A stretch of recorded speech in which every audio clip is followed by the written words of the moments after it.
नमस्कार साथियों, मैं आपका आपके परिवार स्काई क्लासेस परिवार में स्वागत करता हूं। मैं रोहन, आपका दोस्त, आपका मित्र, एक विशेष सूचना लेकर आपके समक्ष उपस्थित हूं। देखिएगा, एक रेडियो ऑपरेटर की संभावित तिथि 29 जनवरी सन 2024 से 29 जनवरी सन 2024 से 10 फरवरी सन 2024 रखी गई है। संभावित तिथि है, एग्जाम होने के पूरे चांस बने हुए हैं। पहले क्या था, जो पहले विज्ञप्ति दी गई थी उसमें आपका सिलेबस भी नहीं दिया गया था। यदि बात की जाए सिलेबस की तो उसमें आपका सिलेबस भी नहीं दिया गया था। लेकिन यदि इस विज्ञप्ति की बात की जाए, ये जो विज्ञप्ति 1 जनवरी सन 2024 को आई थी, आप देख सकते हैं यहाँ इसमें बताया गया है कि सामान्य हिंदी के 40 प्रश्न रहेंगे, विज्ञान और सामान्य ज्ञान के 40 रहेंगे, संख्यात्मक एवं मानसिक योग्यता परीक्षा यानी इसमें भी आपके 40 प्रश्न रहेंगे, और यदि रीजनिंग की बात की जाए इसमें भी आपके 40 प्रश्न रहेंगे। प्रत्येक प्रश्न एक प्रश्न के लिए आपके 2.5 नंबर। कहने का मतलब यह है कि आपका जो ये रहेगा 40 प्रश्न 100 अंक के, 40 प्रश्न 100 अंक के, टोटल कितने का रहेगा 400 का। और जो समय सीमा दी गई है वो 2 घंटे 30 मिनट की है। कितने? 2 घंटे 30 मिनट की समय सीमा इसमें रखी गई है। अब प्रश्न ये उठता है कि हमारे सामने 2 एग्जाम है, एक उत्तर प्रदेश पुलिस का एग्जाम है और एक रेडियो ऑपरेटर का। तो यदि मैं साधारण तौर पर बात करूं तो भैया सामान्य हिंदी आपकी यूपी पुलिस में भी आएगी, रेडियो ऑपरेटर के एग्जाम में भी आएगी, मैथ भी उसमें आएगा यूपी पुलिस में, और मैथ आपका रेडियो ऑपरेटर में भी आएगा। रीजनिंग यूपी पुलिस में भी है और मैथ आपका रेडियो ऑपरेटर में भी है। और यहां क्या बचता है? विज्ञान। क्या बचता है? विज्ञान अर्थात साइंस। और साइंस में आपको फिजिक्स पढ़नी है। क्या पढ़नी है? फिजिक्स पढ़नी है। तो फिजिक्स यहां केवल आपको एक अतिरिक्त सब्जेक्ट फिजिक्स पढ़ना होगा, और आप कुछ बच्चे इस प्रकार के भी हैं जिनकी फिजिक्स ऑलरेडी तैयार होगी। अब मुद्दा यह उठता है कि किन किन चीजों को पढ़ें। आपके मन में एक स्थिति इस प्रकार की बन गई होंगी कि यूपी पुलिस का एग्जाम दें या रेडियो ऑपरेटर का एग्जाम दें। तो भैया मैं आपसे कहना चाहूंगा, आप रेडियो ऑपरेटर का एग्जाम दीजिएगा। यूपी पुलिस का एग्जाम की जो संभावित तिथि है वो 18 फरवरी है। कितनी है? 18 फरवरी। लेकिन ये तो आपका एग्जाम 29 जनवरी के और 10 फरवरी के मध्य हो जाएगा।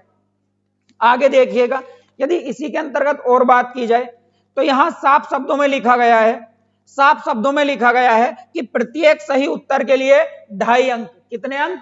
2.5 अंक। और गलत उत्तर के लिए कोई भी ऋणात्मक अंक नहीं है। यदि कोई प्रश्न आप गलत भी कर देते हो तो उसका आपका कोई नंबर नहीं कटेगा, अर्थात इसमें नेगेटिव मार्किंग नहीं है। आगे समझिएगा ध्यान से। आगे दिया गया है, इसी में लिखा गया है कि नॉर्मलाइजेशन की जो प्रक्रिया रहेगी, सही उत्तर गुणा उस भाग के निर्धारित अंक और सही प्रश्नों की संख्या, यह आपकी नॉर्मलाइजेशन की रहेगी। अब आपके मन में एक डाउट बन रहा होगा कि नॉर्मलाइजेशन किस प्रकार होगा। तो नॉर्मलाइजेशन आपका ओवरऑल नहीं होगा, ओवरऑल नॉर्मलाइजेशन नहीं होगा। ठीक, नॉर्मलाइजेशन की प्रक्रिया जो रहेगी, जिस प्रकार यदि बात की जाए हिंदी, किसकी बात की जाए? हिंदी, जीएस और मैथ की बात की जाए, हिंदी, रीजनिंग, जीएस और मैथ की बात की जाए, तो इसमें जो आपकी नॉर्मलाइजेशन की प्रक्रिया रहेगी वो सब्जेक्ट वाइज होगी। क्या होगी? सब्जेक्ट वाइज होगी। अर्थात हिंदी में नॉर्मलाइजेशन अलग, रीजनिंग में अलग, जीएस में अलग और मैथ में अलग। इस प्रकार से आपकी नॉर्मलाइजेशन की प्रक्रिया रहने वाली है। तो मैं एक बार फिर से कहना चाहूंगा कि रेडियो ऑपरेटर का भी एग्जाम दीजिएगा और यूपी पुलिस का एग्जाम भी दीजिएगा।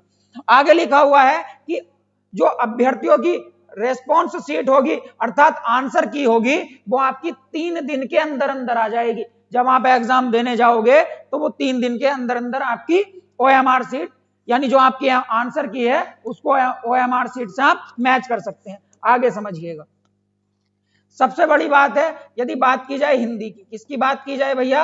हिंदी की यदि बात की जाए तो यहां हिंदी से आपके कितने प्रश्न रहेंगे? 40 प्रश्न रहेंगे। और यदि बात की जाए मैथ की, तो मैथ से भी कितने प्रश्न हैं आपके? 40 प्रश्न हैं। यदि बात की जाए रीजनिंग की,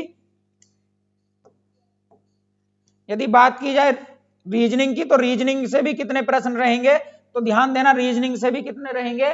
40 प्रश्न रहेंगे। और उसके बाद यदि जीएस और एंड साइंस की बात की जाए तो यहां से भी आपके 40 प्रश्न रहेंगे। आपको स्कोर किस अकॉर्डिंग करना है, ऋणात्मक अंक नहीं है भैया। ठीक, हिंदी में लगभग जितना भी शब्द भेद है, संज्ञा, सर्वनाम, क्रिया विशेषण, अव्यय निपात, रस, छंद, अलंकार, समास, संधि, वर्णमाला, इन चैप्टरों को अच्छे से कवर करना। प्रसिद्ध कवि व उनकी रचनाएं पढ़ लेना। उसके बाद शब्द भंडार, पर्यायवाची शब्द, तत्सम, तद्भव, विलोम शब्द।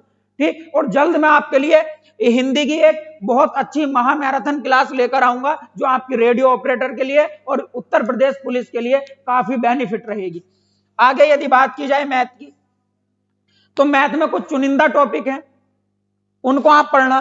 परसेंटेज है, लाभ हानि है, चक्रवृद्धि ब्याज है, साधारण ब्याज है, नाव धारा है, रेलगाड़ी है, कार्य समय है, मेंसुरेशन 2D 3D, ये पढ़ना। समांतर श्रेणी से क्वेश्चन मिलेंगे, एपी जीपी से। यहां तो मैथ के अंदर रीजनिंग में भैया आपको नॉन वर्बल और वर्बल रीजनिंग दोनों पढ़नी होगी। अर्थात कहने का मतलब यह है, कोडिंग, डिकोडिंग, ढाई chapter, seating arrangement, calendar, clock, इस प्रकार के बहुत सारे चैप्टर रीजनिंग में ये। और दूसरी चीज इनपुट और आउटपुट यहां से पढ़ना। उसके बाद जीएस और साइंस की बात की जाए, किसकी, जीएस और साइंस की बात की जाए, अर्थात सामान्य जागरूकता की बात की जाए, तो यहां से आपके भैया सारा जो सिलेबस है वो आपका सिलेबस पहले ही दे दिया गया था। उस सिलेबस को एक बार अच्छे से देख लेना, उसी सिलेबस के अकॉर्डिंग आप अपनी तैयारी करना और बहुत अच्छी तैयारी कर पाओगे। तो ध्यान रखना कि जितनी चीजें मैंने आपको ये बताई हैं इन पर आप अमल करना। एक बार फिर से कहूंगा, रेडियो ऑपरेटर का एग्जाम भी देना और उत्तर प्रदेश पुलिस का एग्जाम भी देना। तो इतना कहकर मैं अपनी बात को यहां समाप्त करता हूं। धन्यवाद।